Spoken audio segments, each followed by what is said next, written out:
Thank you, Mr. President. To quote the senator from the 26th, this is a bad bill. It's a bad bill, and I think you all know it's a bad bill. And I'm going to just walk you through the bill like the senator from the 23rd did to make my case and hopefully make it plain, Mr. President, that it's a bad bill. And in case you haven't read the AJC today, a judge ruled today that the party, Georgia Republican Party's vice chairman, voted illegally multiple times. Now, we're talking about election security and what we have to do to protect democracy and the rights of folks to vote in this state. Section 1, the Secretary of State is just an ex officio on the State Board of Elections. The members of the State Board of Elections are unelected, appointed members by political subdivisions. That's a problem. We're removing the only elected constitutional officer on a board of unelected, unaccountable people to the people of this state. As we move through the bill, going through Section 3, we're addressing the powers of the State Election Board and what they have power to do to transact business in this state with the tabulation of voting equipment, but I thought that was left up to the local folks to address those issues. Now when we get to Section 4, we are talking about how to determine a person's residency and what does that look like.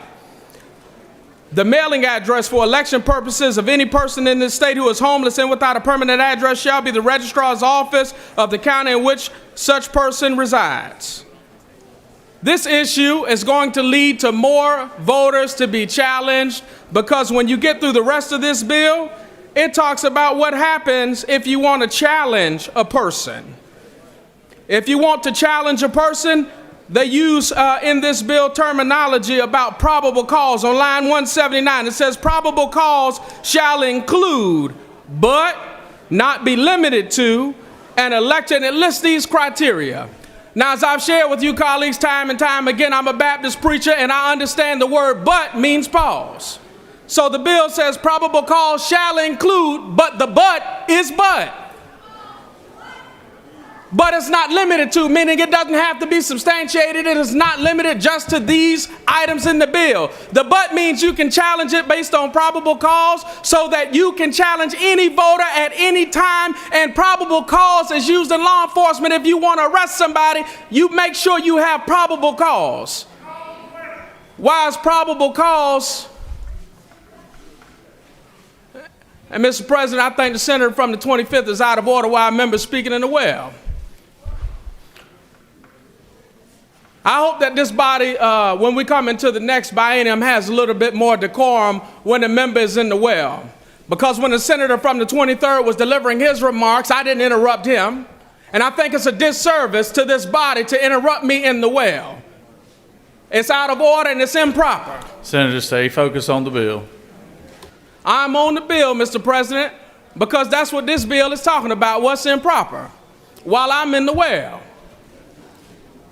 And I would appreciate, Mr. President, the same latitude as others have had while discussing this bill. Now, as we walk through the rest of this bill, Mr. President, we talk about the vote tabulation, the official vote tabulation using ballot scanners to scan these QR codes of any coded machine or printed ballots. We don't have the technology to do that, Mr. President. And so, therefore, I'm not in favor of this bill from top to bottom, and I think it's a bad bill.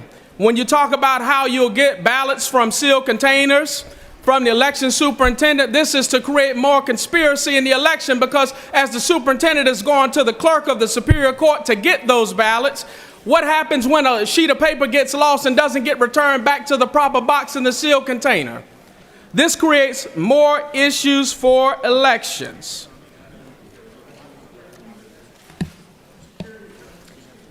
At the conclusion of scanning these ballots, it says that they should be in tamper-resistant containers with a record chain of custody documents specified by the Secretary of State. And again, Mr. President, we have to think about how we're storing these ballots in relation to when ballots leave the election superintendent and are stored with the clerk of Superior Court in all 159 of our counties.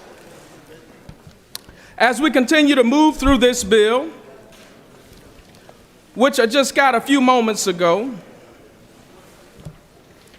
Section 10 also talks about how we'll make some adjustments to the closing of polls in such county, whichever close later, by looking at how advanced voting shall be tabulated, and the results will be reported no later than 8 p.m. on such day or within 1 hour of the closing of such polls in such county, whichever occurs later. I don't think that's enough time for our election officials to have all of the information needed to make that determination and putting a time constraint on them. That is not proper, Mr. President. And as we move through talking about the image resolution for ballot images available from the Secretary of State of this code section with producing digital scans of the requested ballots at a resolution, again, this is going to be an issue because I don't know how we're going to make sure that each ballot image meets the required standard.